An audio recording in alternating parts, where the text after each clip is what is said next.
Okay, number 2. Let's see if that works now. Let's try. Oh, yes. Okay, well, technology for you. Hi. How you all going today? Lovely to have you here with us, with me. Change my angle today. What do you think? Do you like it? I just thought to change it a bit, mix it up. Why not? Okay, so let's get started. So, as you come or as you join, come and say hi. If you're new to this group, welcome. Lovely to have you here with us. If you see it later on replay, hashtag replay, so I know you've watched that.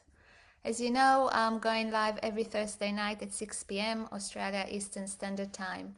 Tag your friends who struggle with lack of confidence, fear of self-doubt, and invite them to join this beautiful group so they can have this training as well. If you don't know me, I'm Abby Spielman. I'm a trauma therapist who helps female equestrian all across Australia to become confident riders by overcoming fear, anxiety, and self-doubt. And I just want to make sure you can hear. Yes.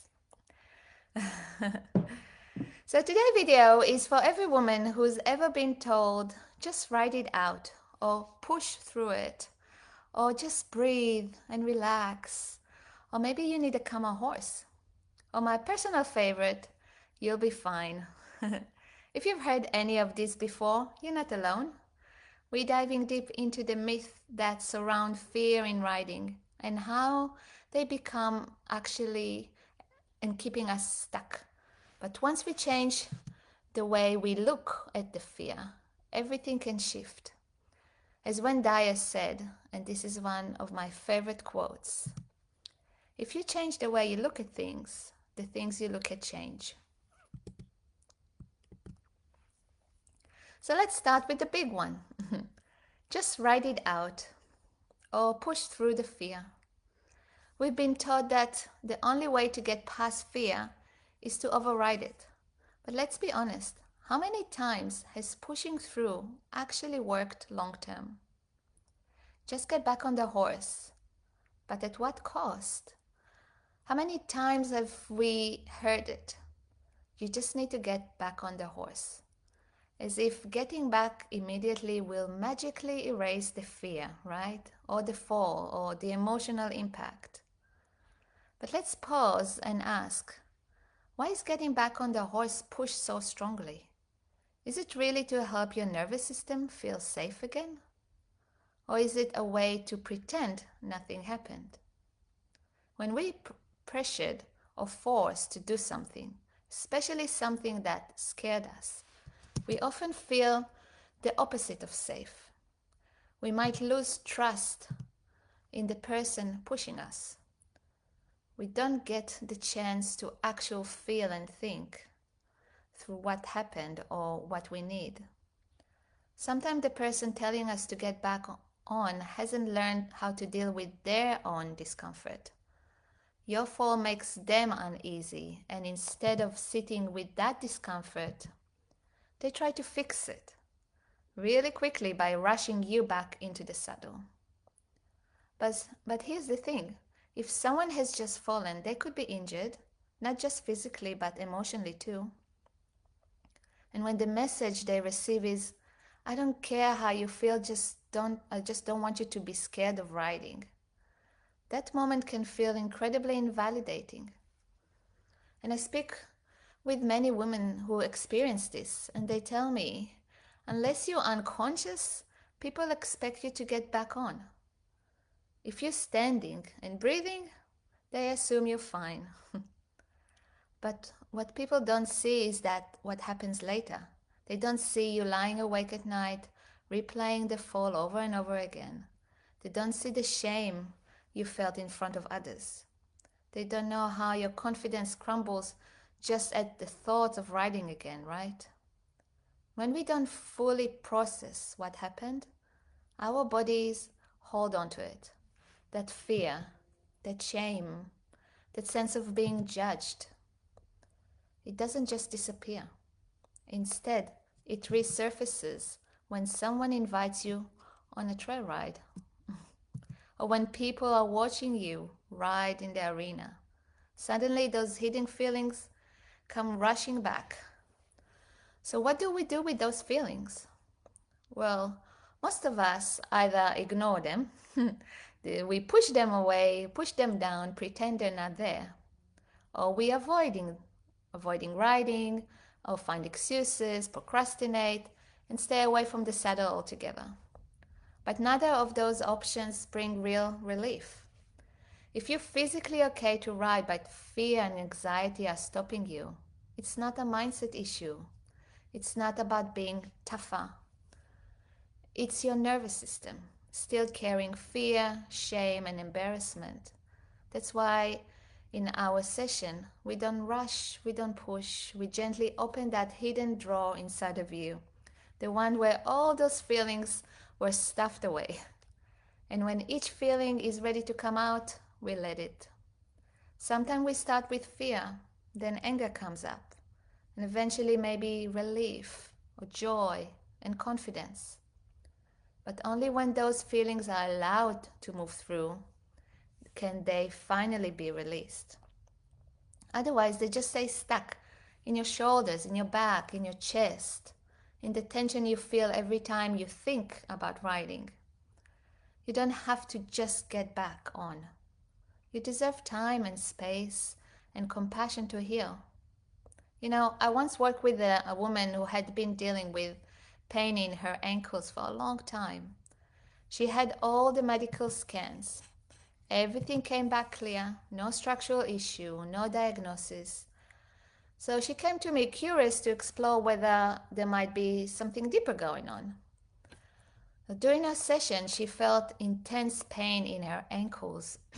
And as we worked through it, using gentle body-based techniques, a memory surfaced. She was a teenager when her father betrayed her trust. And that moment had never been fully processed, but her body had been holding on to it all these years. By the end of our session, the pain has significantly eased. Now, I'm not saying that every ache or pain is caused by trauma, but our past does live in our bodies, often in ways we don't realize. It's like we've been carrying a backpack since we were born. Every difficult experience, big or small, adds a pebble to that backpack. Moments of fear, betrayal, loneliness, or not feeling supported, they all get stored. And over time, the weight builds. Our bodies start to carry that emotional tension, sometimes in our shoulders or hips, chest, or like her case, the ankles. And eventually, we might feel stuck or heavy, overwhelmed, like there's just no more room. That emotional cup is full. But when we begin to gently empty it, one feeling at a time, we start to feel lighter, we can move again, we can respond to life's challenges without breaking under the pressure. Because we're no longer carrying the weight of everything that came before. That's the power of working with the body, not just the mind. Because sometimes the pain we feel isn't just physical. It's a message from a part of us that finally feels safe enough to be seen and heard. So when you hear "just get back on the horse" statement, you might choose to get back on. You might stay on. But if your nervous system is screaming, "this isn't safe," then each ride just wires in more stress and fear and shutdown. When you push through, your body goes into survival mode. And survival doesn't build confidence. It builds dysregulation. It builds exhaustion. Healing and growth don't come from override. They come from regulation, from teaching your body it's safe, one step at a time.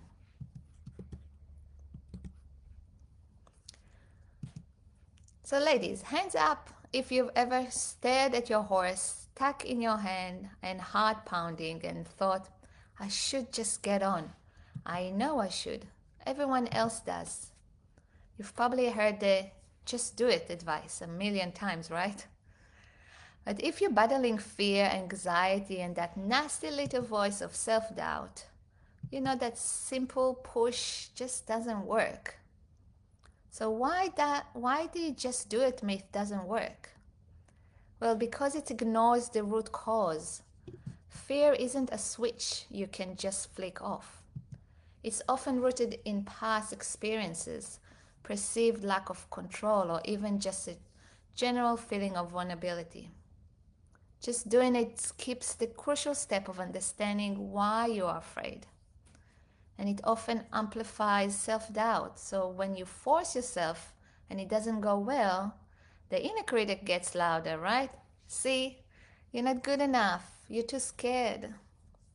It creates a cycle of avoidance. Like ignoring your fear doesn't make it disappear. It often makes it grow.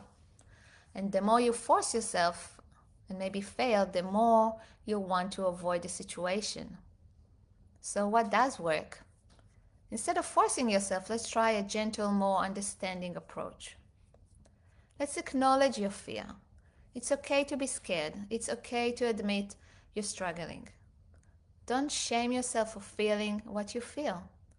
Identify what specifically makes you anxious.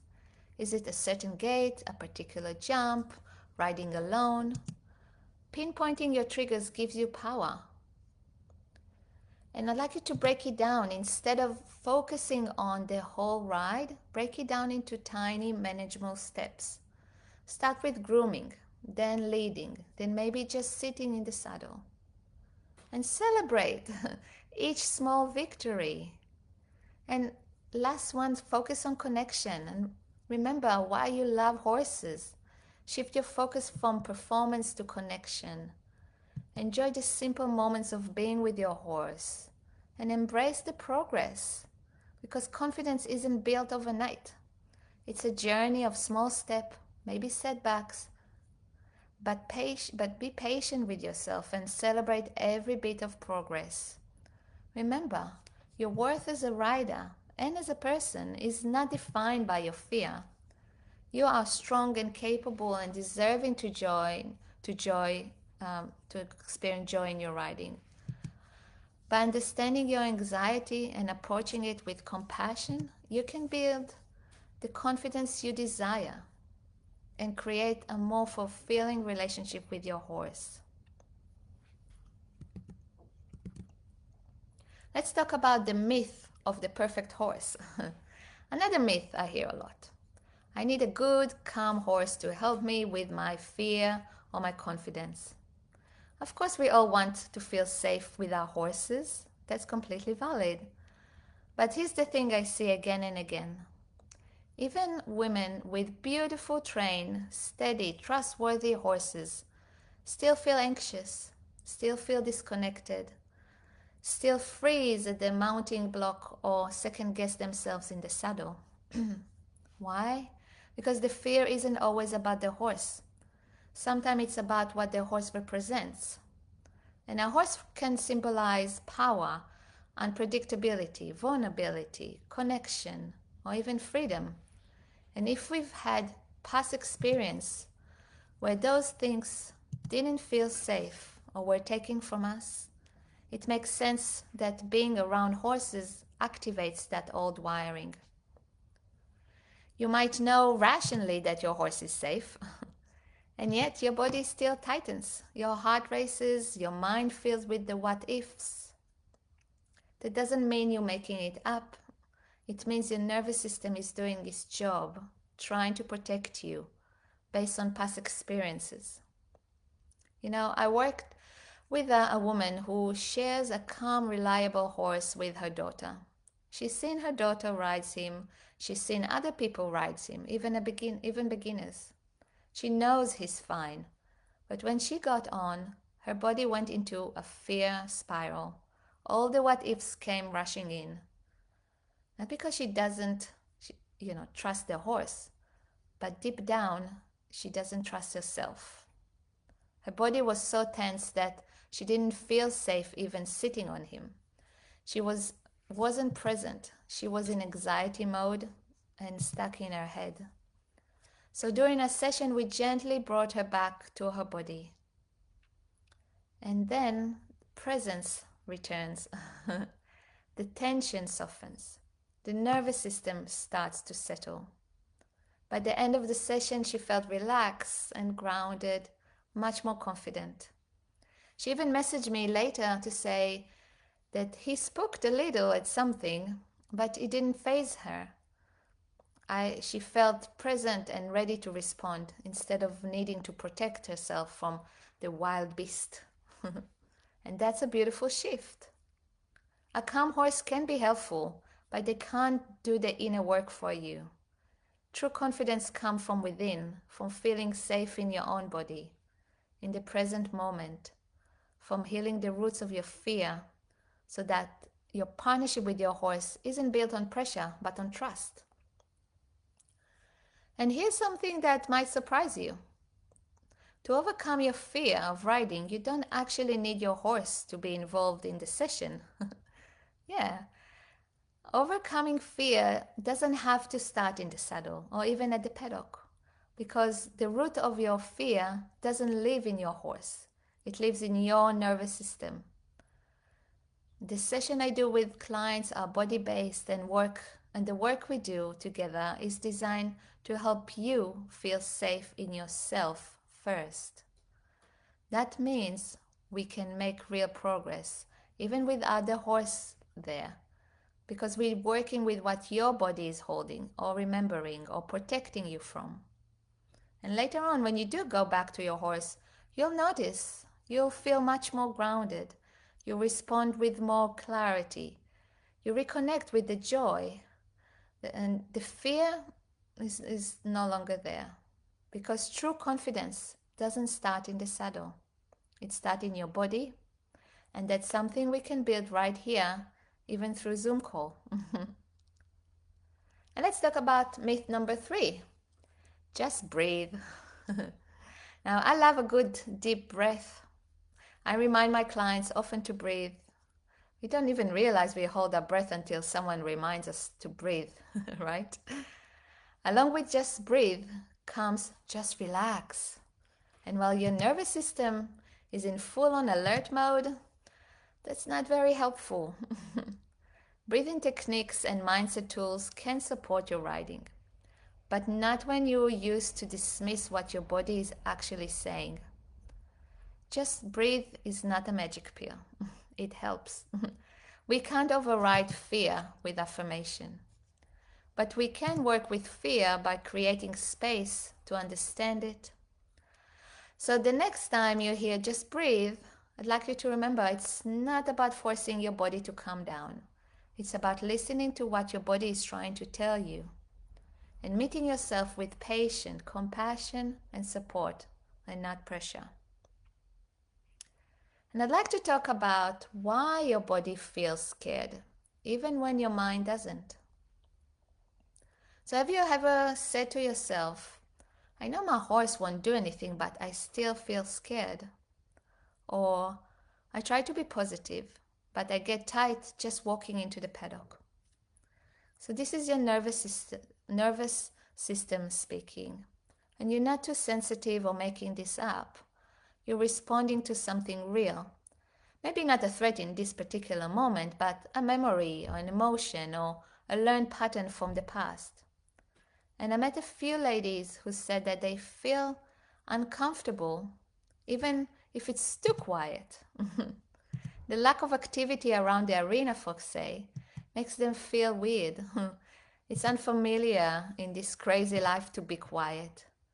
So even if we know this is good, the weather is calm, there's no noise, no people, no cars, no motorbikes, it's still a foreign feeling to experience. So we get nervous about that as well. Your body is bracing for something to happen. That's hypervigilance. It's what happens when we've been startled before and now we're on edge, scanning for danger even when things seem fine. And let's talk about the last one. I shouldn't feel this way. That sounds harmless, right? Maybe even helpful. A push towards positivity. But that single belief can quietly erode your confidence from the inside out. Because when you tell yourself you shouldn't feel anxious or overwhelmed or scared, you're not just wrestling with the emotion itself, you're also fighting the shame of having it in the first place. And that's a double burden. And it's one so many question women carry silently. And you might think, I've been writing for years. I should be past this. Or I've invested so much time. Why do I still freeze? Or other writers don't seem to struggle like this. But the truth is, your nervous system doesn't measure worth by experience. It responds to felt safety. And writing, especially with fear or past trauma or high expectation in the mix, is deeply vulnerable experience. So when fear or doubt or anxiety show up, it doesn't mean you're failing. It means a part of you is asking for safety or for support, for understanding.